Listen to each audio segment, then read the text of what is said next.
বাড়িকেই আপনি প্রতি মাসে না পড়ুন, বছরে অন্তত 2 বার এরকম ভাগবতীয় কথা নাম সংকীর্তনের মাধ্যমে আপনার বাড়িটাকে বৃন্দাবন ধামে পরিণত করুন, তবে ভগবান আপনার গৃহে অবস্থান করবেন।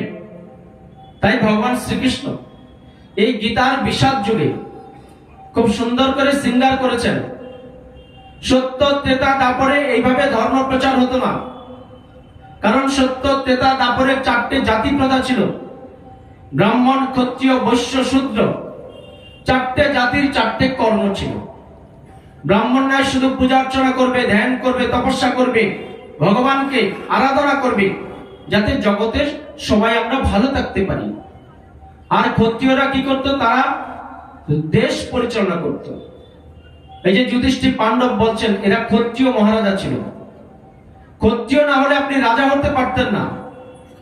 তারা শত্রুর হাত থেকে তার রাজ্যকে রক্ষা করতেন। আর যারা বৈশ্য ছিলেন তারা ব্যবসা বাণিজ্য করতেন। ব্যবসা বাণিজ্য করে মন্দির, রাজা, বাদশাহ তাদেরকে কর দিতেন, সেই হিসেবে রাজ্য পরিচালনা হতো, দেশ পরিচালনা হতো। আর যারা শূদ্র ছিলেন, সবচেয়ে নিম্ন বর্ণের, তারা ব্রাহ্মণ, ক্ষত্রিয়, বৈশ্য, এই 3 জাতির তারা সেবা করতেন।